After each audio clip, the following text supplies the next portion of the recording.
All right, guys, welcome back to the Strength Enhanced podcast. This is episode 29, and I just want to say, I can't believe it's episode 29. There is no special thing about that number, but I just appreciate the fact that some of you tune in and listen to this stuff.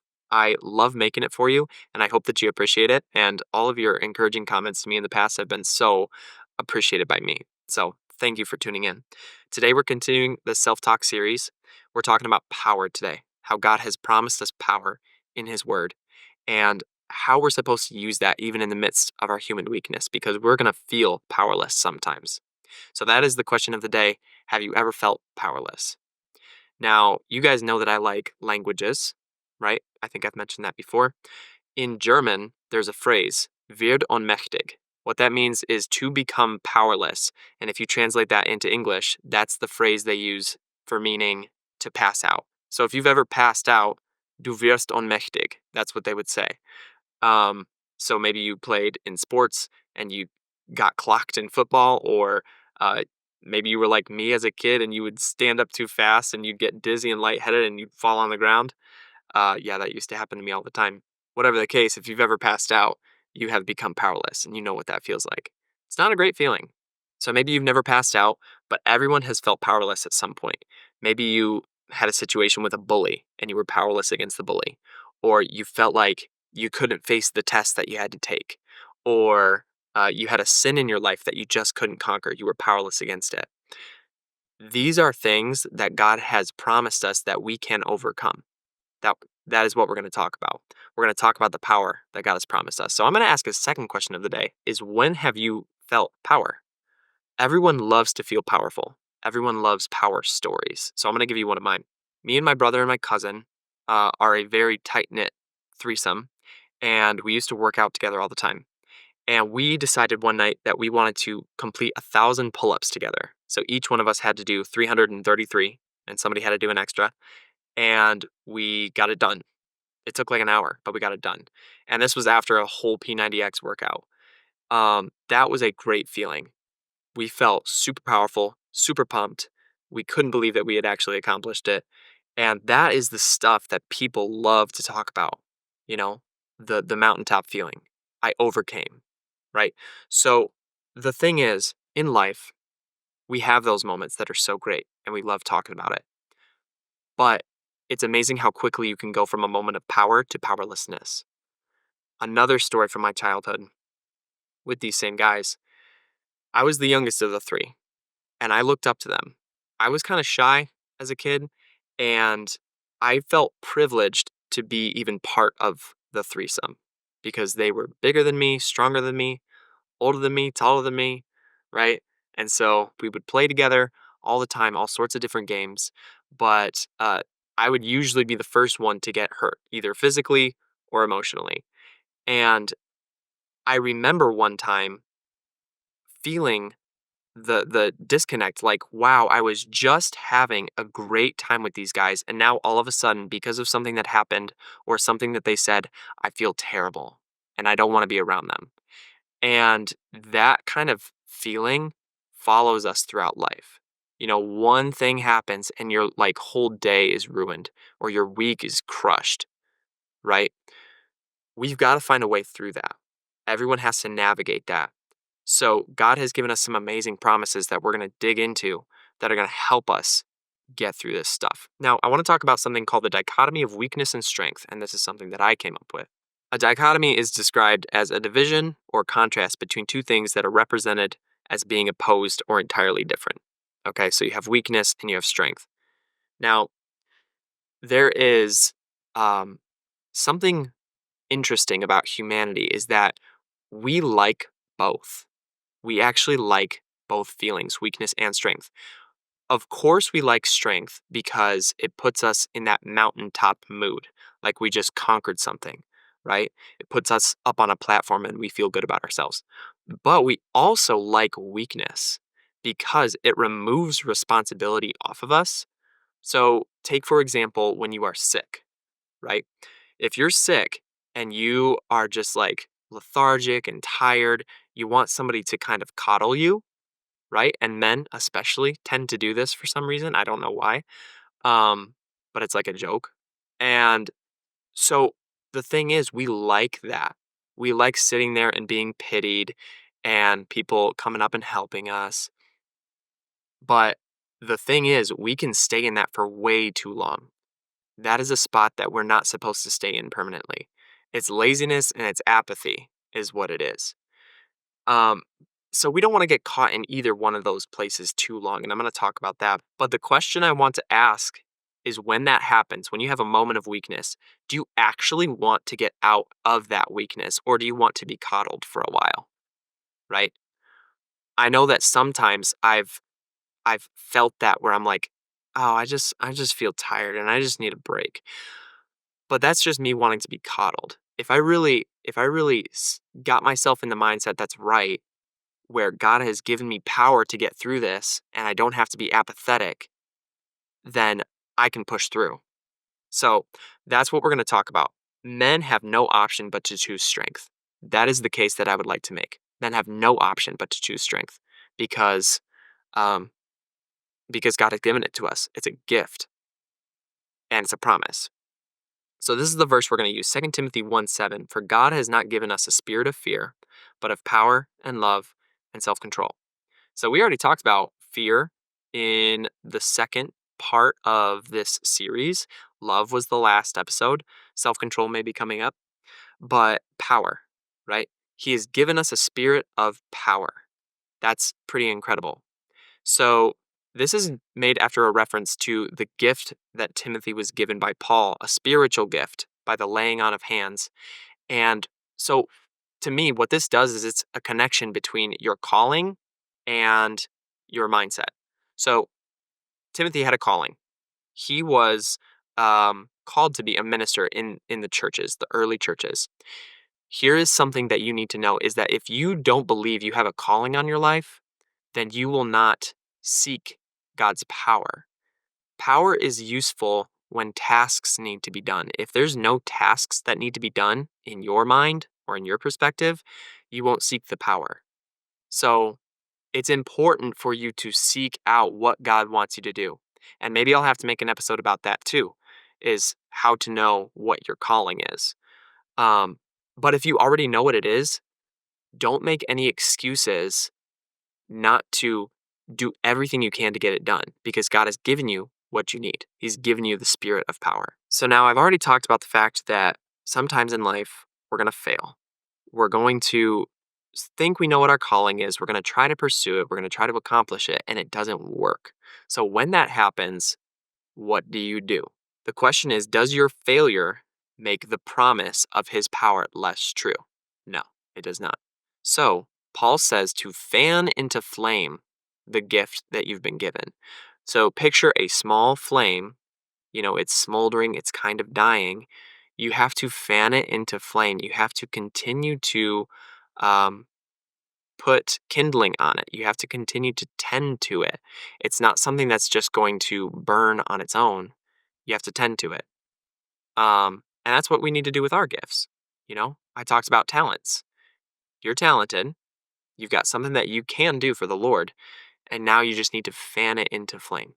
You need to find a way to get it kickstarted. The best part about this is that you're not alone. Sometimes it feels like, gosh, well, I have this promise and I believe it, but I need a little bit more. I need a little more confirmation than that. So let me give you some. 2 Corinthians 12:9. This is God speaking to Paul when Paul was going through a really rough time. Paul was feeling powerless. And he cried out to God, saying, God, I need you to remove this thorn in my flesh that is giving me pain, annoying me, slowing me down. God, please take this away. But he said to me, my grace is sufficient for you, for my power is made perfect in weakness. Then Paul says, therefore, I will boast all the more gladly of my weaknesses, so that the power of Christ may rest upon me. When you are in your weakest time, that is when God is able to step in and give you power. We're going to talk about power grabbing, trying to get power before you submit yourself to God. That's not a good thing. It's when you are weak that he makes you strong. And it's a beautiful thing, really, because that means that we can be strong all the time. When we're feeling strong, and the Lord is helping us with things, accomplishing our goals, that's a great feeling. When we're weak and we can rely on the Lord and then we can watch as He does everything for us, that's a great feeling too. So, point is, all of our power comes from God. I'm going to give 3 passages. I could have chosen more, but these are 3 really good passages about God providing people with power. And I think that they're going to be encouraging. So, first one is Psalm 57, 1 through 3. This is a psalmist, and he says, "Be merciful to me, O God. Be merciful to me, for in you my soul takes refuge. In the shadow of your wings I will take refuge, till the storms of destruction pass by. I cry out to God Most High, to God who fulfills his purpose for me. He will send from heaven and save me. He will put to shame him who tramples on me. Selah. God will send out his steadfast love and his faithfulness." So, whenever you read scripture, especially like this in the Psalms, try to picture what this person is feeling. He says, "Be merciful to me, O God, be merciful to me, for in you my soul takes refuge. In the shadow of your wings I will take refuge." This guy is seeking refuge till the storms of destruction pass by. He's got something in his life that is just battering him like a storm. I cry out to God Most High, to God who fulfills his purpose for me. He will send from heaven and save me. He will put to shame him who tramples on me. He's got enemies, he's got trials. This word Selah, it's been debated what it means. You can do your own research on it, but basically the overall feeling of the word from most commentators is that it just means to reflect and to pause and to think about what was just spoken. So, let's highlight a couple of these phrases. To God who fulfills his purpose for me. That's key, right? If God has a purpose for your life, it is God who works that out in you, right?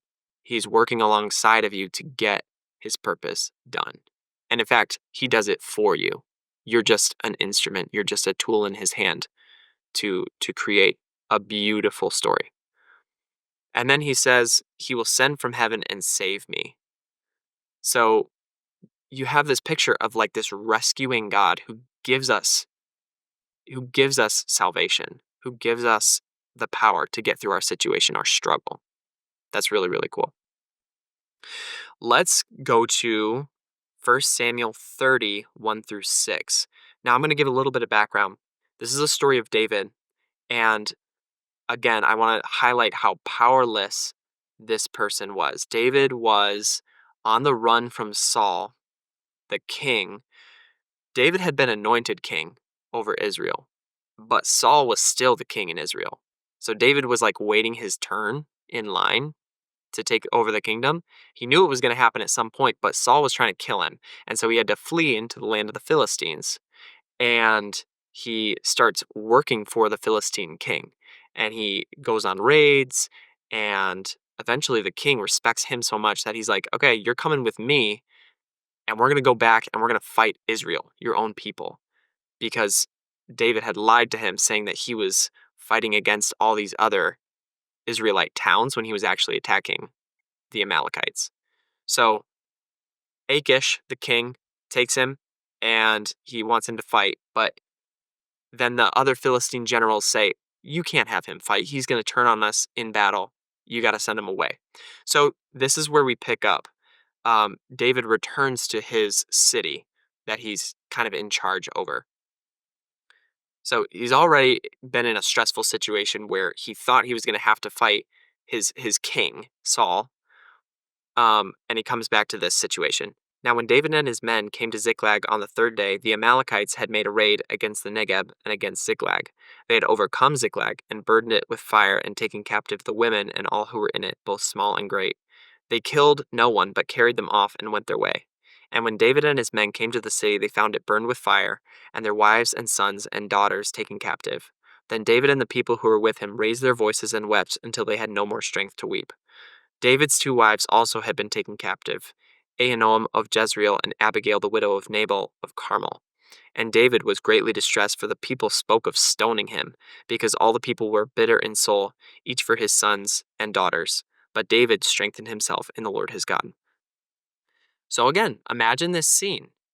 He's just come back from a very stressful situation, comes to his city, finds out that it's been completely torched, and his wives are missing, and everybody else's wives are missing, and children.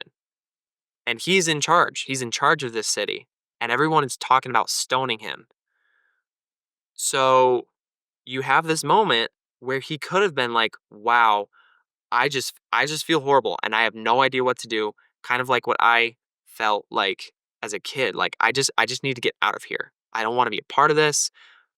I'm completely defeated. But the verse says, but David strengthened himself in the Lord his God.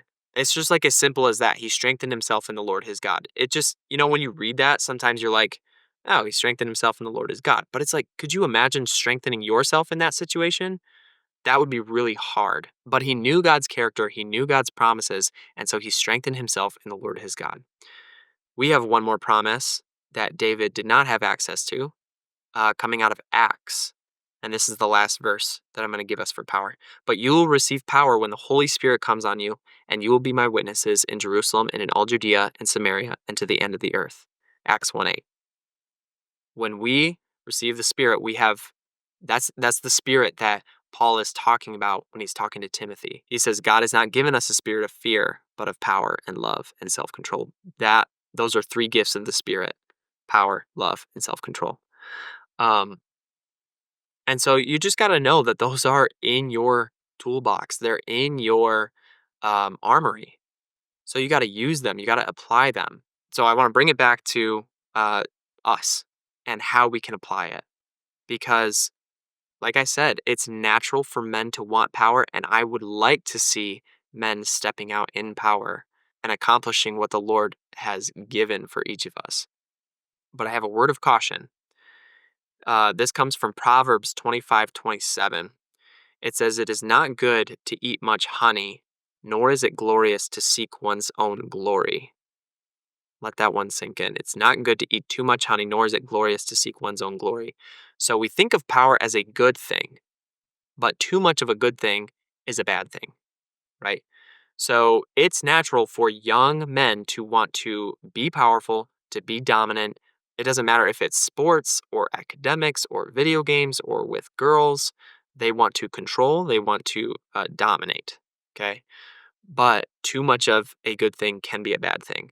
So there's a teacher that I really respect named Steve Farrar, and he is was a men's counselor. And he went to a conference where there was a bunch of football players. And these are the guys, super strong, can bench press 400 pounds. And he asked them, so you can do all this physical, manly stuff, but how much can you bench press with your character? I love that question. How much can you bench press with your character? What is the strength of the inner man rather than the outer man? Because that is what is more important. How well can you go through trials? How well can you discipline yourself against sin? How well can you discipline yourself to do good to others? So we have an example of someone who didn't discipline himself, yet still had superhuman strength. You got Samson, right?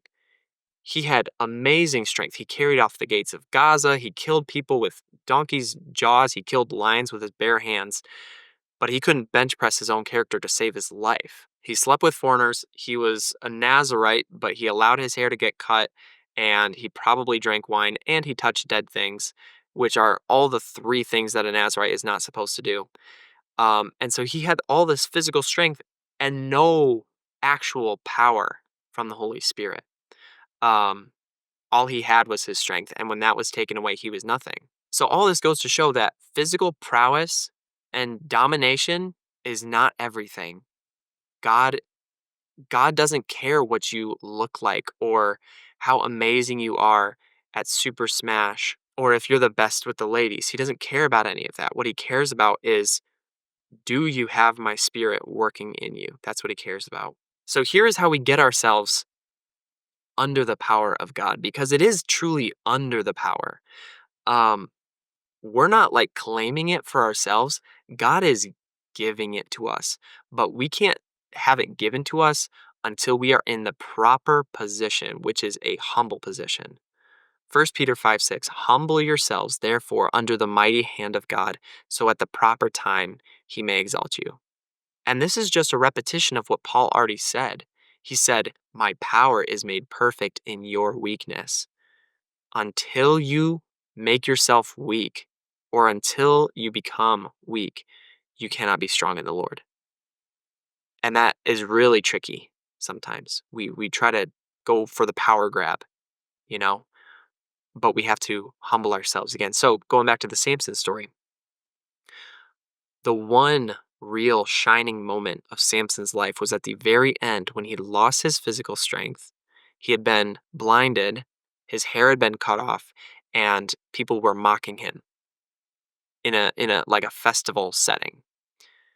And he cries out to God and he says, God, please give me one more chance to take down these Philistines. Basically, he's saying, like, I know I messed up in every way possible, but please, God, I want to give you glory with my life. And at that moment, he gained his strength back, pushed over the pillars of the building he was in. The roof fell and killed all of his enemies. That is the power of humility. So this is kind of a podcast about humility, is when you are weak, you are strong.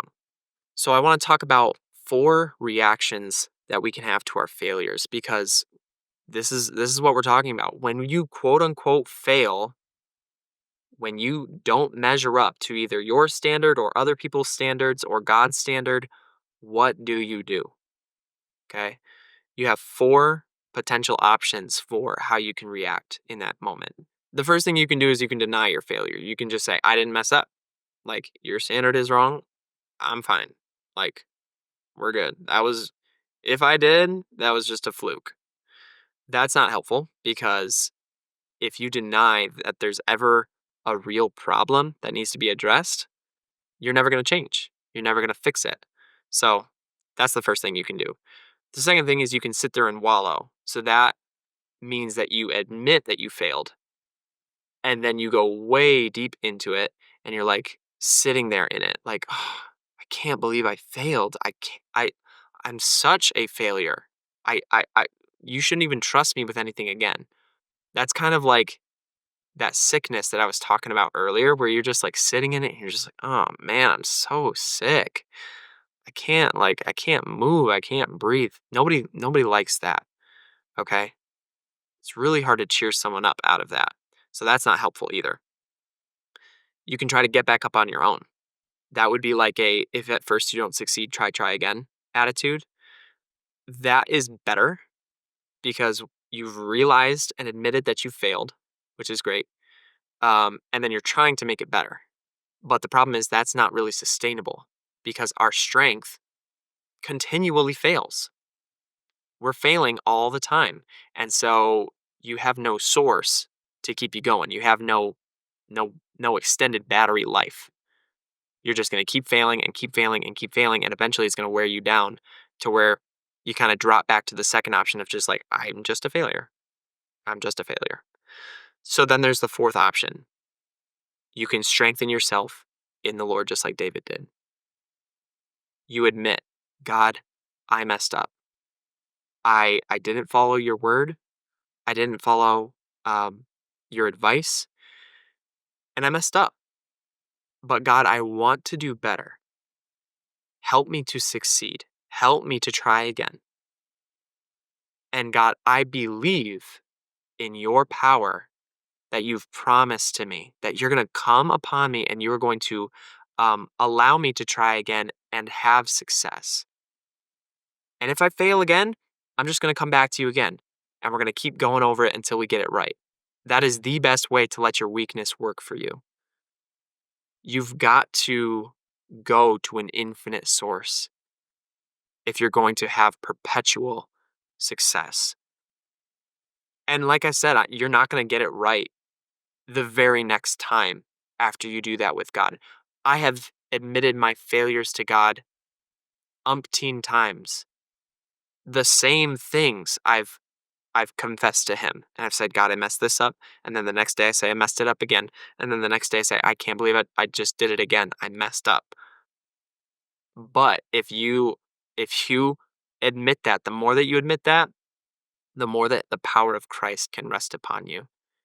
He will help you make the change. He will. Anyone who has been born of God cannot continue to sin. That's what it says in First John, because he's been born of God.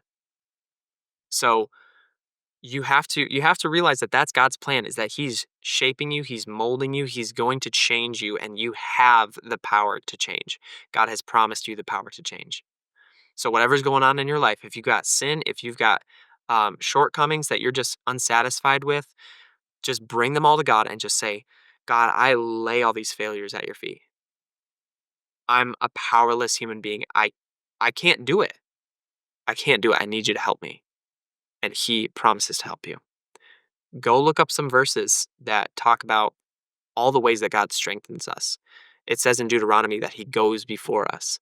It says in Isaiah that we're not supposed to fear or be dismayed because he will strengthen us and help us and uphold us with his righteous right hand.